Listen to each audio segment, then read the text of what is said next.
Hello সবাইকে। আজকে অনেক দিন পর একটু মনের শান্তি লাগছিল।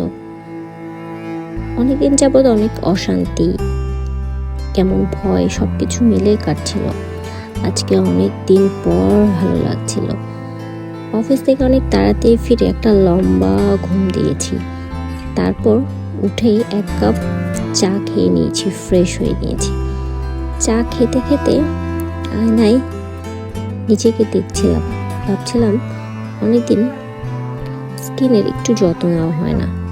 তো আজকে একটু ঘরের তৈরি কিছু দিয়ে স্কিনের একটু যত্ন নিই, তাই একটু কাঁচা দুধ নিয়ে নিয়েছিলাম এবং তার সাথে বেসন মিক্সড করে নিয়েছি।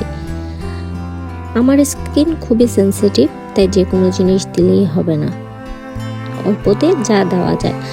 আমার কাছে স্কিনটা ফ্রেশ থাকাটা খুব ভালো লাগে। ব্রণ, দাগ, অত জিনিস আমার ভালো লাগে না। স্কিনটা ফ্রেশ থাকলে মনে শান্তি লাগে, মনে একটা কনফিডেন্ট থাকে। তাই আমি সবসময় সিম্পল কিছু দিয়ে স্কিনকে যত্ন নিই। পুরোটা মিশ্রণ মুখে খুব ভালোভাবে দিচ্ছিলাম, যে পুরো মুখে দিচ্ছিলাম। আবার একটা চুল এসে মাঝখানে ডিস্টার্ব করছে। কোনো কিছু দিলে এই চুলগুলো এসে মাঝে মাঝে, বেবি চুলগুলো খুব ডিস্টার্ব করে। ভালো করে পুরো মুখে মিশ্রণটি সুন্দর করে দিচ্ছিলাম। মিশ্রণটি দেওয়ার পরে 10 মিনিট 15 মিনিটের জন্য শুকানোর জন্য রাখবো।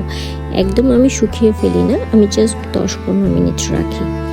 রেখে তারপর একদম ক্লিন পানি দিয়ে মুখটাকে ধুয়ে ফেলি।